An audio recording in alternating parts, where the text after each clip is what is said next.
Hello everyone, मैं मीनाक्षी बजाज एक बार फिर आप सबका वेलकम करती हूँ अपने चैनल पर। मुझे उम्मीद है कि आप एक रेगुलर व्यूअर हैं जो कि चैनल को सब्सक्राइब कर चुके हैं, सारे वीडियो लेक्चर्स को सुनते हैं और अपनी नॉलेज को बढ़ाते चले जा रहे हैं। मेरे चैनल पर कई सारे सब्जेक्ट्स के कंप्लीट वीडियो लेक्चर्स अवेलेबल हैं, तो आप चैनल को सब्सक्राइब कीजिए और कई सारे सब्जेक्ट्स मेरे से समझिए। आज हम डिस्कस करने वाले हैं part 12 of the industrial disputes act 1947। इसमें हम सीखेंगे कि इल्लीगल स्ट्राइक्स और इल्लीगल लॉकआउट्स क्या होते हैं, इसके रिलेटेड क्या क्या प्रोविजंस बनाई गई हैं इस एक्ट में। आज का टॉपिक स्टार्ट करने से पहले मैं आपको सजेस्ट करूंगी कि अगर अभी तक आपने चैनल को सब्सक्राइब नहीं किया है तो कर लीजिए। नोटिफिकेशन को भी ऑन रखिए ताकि जैसे ही कोई वीडियो लेक्चर अवेलेबल हो आपको उसकी इंफॉर्मेशन मिल जाए। लेक्चर को पूरा सुनिए, लाइक कीजिए और ज्यादा से ज्यादा शेयर भी कीजिए। चलिए अब स्टार्ट करते हैं आज के लेक्चर को। इस एक्ट में है टोटल 40 सेक्शंस, जिन्हें डिवाइड किया गया है 7 चैप्टर्स में। स्लाइड में आपको दिख रहे हैं चैप्टर 1, 2 एंड 3, जिन्हें हम प्रीवियस वीडियो लेक्चर में ऑलरेडी डिस्कस कर चुके हैं। अब आपको दिख रहा है चैप्टर 4, जिसका वीडियो लेक्चर भी चैनल पर अवेलेबल है।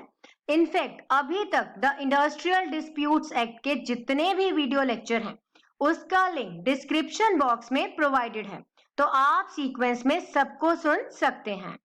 आज हम डिस्कस करने वाले हैं चैप्टर 5, जिसमें बात की गई है प्रोहिबिशन की।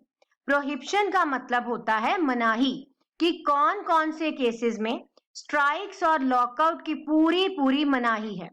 अगर इन केसेस में स्ट्राइक की जाए तो उसे इल्लीगल करार दे दिया जाएगा। स्ट्राइक और लॉकआउट का क्या मतलब होता है, ये ऑलरेडी हम पार्ट 5 में डिटेल में सीख चुके हैं। तो आइए सीखते हैं कि कब स्ट्राइक्स और लॉकआउट्स को इल्लीगल बोला जाता है। स्ट्राइक्स जो है, हड़ताल जो है, वो लेबर के हाथ में एक टूल है। वर्कमैन अपनी बात कलेक्टिव बार्गेनिंग की मदद से एम्प्लॉयर से मनवा सकते हैं और ये हक कोई भी कानून वर्कर से नहीं छीनता। पर इंडस्ट्रियल डिस्प्यूट एक्ट मानता है कि शांति का जो माहौल है, समझौते का जो माहौल है, वो बनना चाहिए। स्ट्राइक्स और लॉकआउट्स हक तो हैं, पर इनकी रोकथाम जरूरी है। और यहाँ पर इस एक्ट में कई जगह प्रोहिबिशन लगाई गई है, मनाही की गई है किसी एक सर्कमस्टांसेस में, जब ये देखा गया है कि स्ट्राइक की वजह से आम जनता को और सरकार की पब्लिक पॉलिसी को काफी ज्यादा नुकसान फेस करना पड़ता है। अब हम डिस्कस करेंगे सेक्शन 24, जिसमें बताया गया है कि किन सिचुएशंस में स्ट्राइक और लॉकआउट को गैर कानूनी करार दे दिया जाएगा।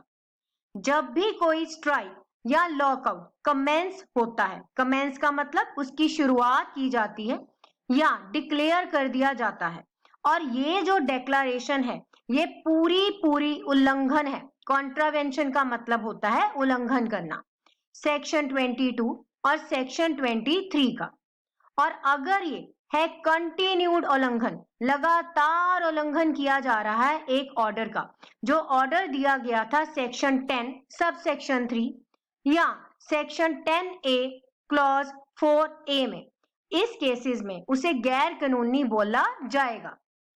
अब हम डिस्कस करते हैं कि सेक्शन 22 क्या है, जिसका उल्लंघन इस स्ट्राइक को या लॉकआउट को गैर कानूनी बना देता है। सेक्शन 22 है पब्लिक यूटिलिटी सर्विसेज के बारे में। अब पब्लिक यूटिलिटी सर्विस क्या होती है, इसका डिटेल में वीडियो लेक्चर चैनल पर अवेलेबल है, तो आप वहां से एग्जाम्पल्स के साथ समझ सकते हैं। सेक्शन 23 भी है, जिसका उल्लंघन भी एक स्ट्राइक को और लॉकआउट को गैर कानूनी बनाता है। ये है जनरल प्रोहिबिशंस, ये है वो मनाही जिस वजह से एक स्ट्राइक इल्लीगल बन जाती है। जब एक वर्कर किसी भी इंडस्ट्रियल एस्टेब्लिशमेंट को ज्वाइन करता है वो एक कॉन्ट्रैक्ट में एंटर कर जाता है, और अगर वो कुछ भी ऐसा करता है जो उस कॉन्ट्रैक्ट के अगेंस्ट है उसे ब्रीच ऑफ कॉन्ट्रैक्ट माना जाता है। और यहाँ पर सेक्शन 22 सब सेक्शन 1 ये कहता है कि कई बार केसेस में वर्कमैन की जो स्ट्राइक की कॉल है उसे प्रोहिबिट कर देना चाहिए। तो कौन से हैं वो केसेस? अगर एक पर्सन नौकरी करता है पब्लिक यूटिलिटी सर्विस में और स्ट्राइक की कॉल देता है बिना कोई नोटिस दिए हुए अपने एम्प्लॉयर को, उस केस में ये उसके लिए एक बहुत बड़ी प्रॉब्लम बन सकता है। अब अगर कोई भी प्रॉब्लम नहीं क्रिएट करनी या ब्रीच ऑफ कॉन्ट्रैक्ट नहीं करना, तो कुछ एक कंडीशंस का फॉलो होना बहुत जरूरी है। यहाँ पर कंडीशंस हैं 4। सबसे पहली कंडीशन तो ये कहती है कि अगर वर्कर्स ने किसी भी स्ट्राइक की कॉल करनी है तो नोटिस देना पड़ेगा। नोटिस होगा with in 6 weeks before striking. Strike करने से पहले 6 वीक्स तक का नोटिस। दूसरी बात, with in 14 days of such notice. इसका मतलब ये है कि 14 दिन का टाइम एक एम्प्लॉयर को दिया जाएगा जिससे वो ये सोच पाए कि क्या सर्कमस्टांसेस हैं, क्या इससे प्रॉब्लम्स हो सकती हैं और क्या इस स्ट्राइक से बचा जा सकता है, क्या कोई ऐसे फॉर्मूला है जिससे कॉम्प्रोमाइज हो जाए और इन्हीं 14 दिनों में जो स्ट्राइक की नौबत आने वाली है वो टल जाए। अगली बात, अगर स्ट्राइक करनी है और उस पर एक तारीख मेंशन कर दी गई है नोटिस में कि इस दिन हम स्ट्राइक पर जाएंगे, और अगर उस दिन के अलावा किसी और डेट से स्ट्राइक को स्टार्ट किया गया तो वो स्ट्राइक हो जाएगी इलीगल। अगली बात, अब अगर पहले ही समझौते की कार्रवाई चल रही है, कंसीलिएशन प्रोसीडिंग्स चल रही हैं कंसीलिएशन अफसर के पास और वो अभी पूरी नहीं हुई हैं, पेंडिंग है, उस केस में कोई भी इलीगल स्ट्राइक बन जाएगी अगर कॉल दी जाती है तो। और दूसरा पॉइंट इसी के अंदर है कि अगर प्रोसीडिंग्स पूरी हो गई, एंड ऑफ प्रोसीडिंग्स आ गया, तो उसके भी 7 दिन बाद तक किसी भी स्ट्राइक की घोषणा नहीं की जा सकती।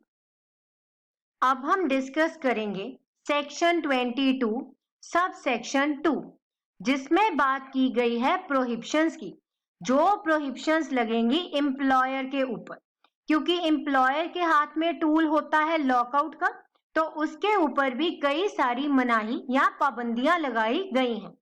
तो अगर एक एम्प्लॉयर है पब्लिक यूटिलिटी सर्विस का, वो लॉकआउट की घोषणा नहीं कर सकता जब तक वो नोटिस ना दे अपने वर्कमैन को। अब हम डिस्कस करेंगे कंडीशंस जो कि पूरी करनी पड़ेंगी एक लॉकआउट को वैलिड बनाने के लिए। सबसे पहले नोटिस देना बहुत जरूरी है और नोटिस का टाइम पीरियड है 6 वीक्स का। अगर एक लॉकआउट डिक्लेयर करना है, उस डिक्लेरेशन के 6 वीक्स पहले नोटिस दे दिया जाएगा। यहाँ पर दूसरी कंडीशन बिल्कुल सेम है जो हमने स्ट्राइक के केस में पढ़ी है, 14 दिन का समय देना ताकि बातचीत से ही हल निकल जाए। अगली बात, अगर नोटिस के अंदर कोई डेट लिखी गई है और उसकी एक्सपायरी हो गई, वो डेट निकल गई, तो यहाँ पर वो नोटिस जो है वो रद्द माना जाएगा। अब अगर पहले से समझौते की कार्रवाई चल रही है और वो पेंडिंग है, मतलब पूरी नहीं हुई, तो कोई भी लॉकआउट डिक्लेयर किया नहीं जा सकता। दूसरी बात, अगर प्रोसीडिंग्स पूरी हो गई, कार्रवाई पूरी हो गई है, पूरी होने के 7 दिन बाद तक भी कोई भी लॉकआउट का नोटिस नहीं जारी हो सकता। अब हम डिस्कस करेंगे सेक्शन 22 सब सेक्शन 3।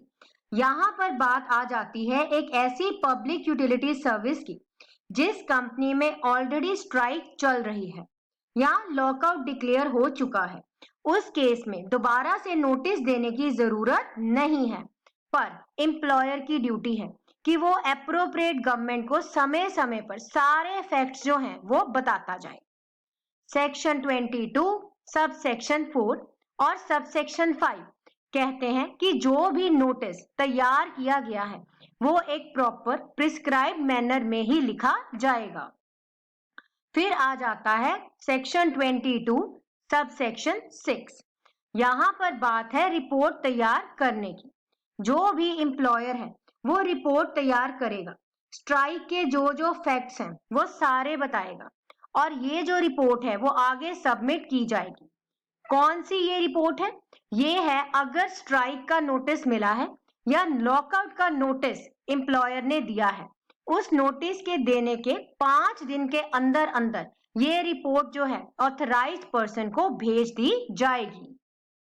तो माय डियर लर्नर्स, अगर टॉपिक आपको अच्छे से समझ आ रहा है तो एक लाइक जरूर कीजिए, चैनल को सब्सक्राइब कीजिए और ज्यादा से ज्यादा शेयर कीजिए वीडियो लेक्चर्स को।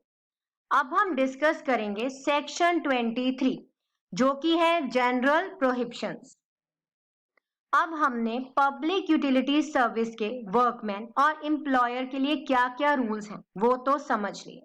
अब हम डिस्कस करेंगे कि कोई वर्कमैन जो कि इंडस्ट्रियल एस्टैब्लिशमेंट में काम करता है और स्ट्राइक घोषित करना चाहता है पर ब्रीच ऑफ कॉन्ट्रैक्ट नहीं करना चाहता, उस केस में क्या क्या किया जाएगा।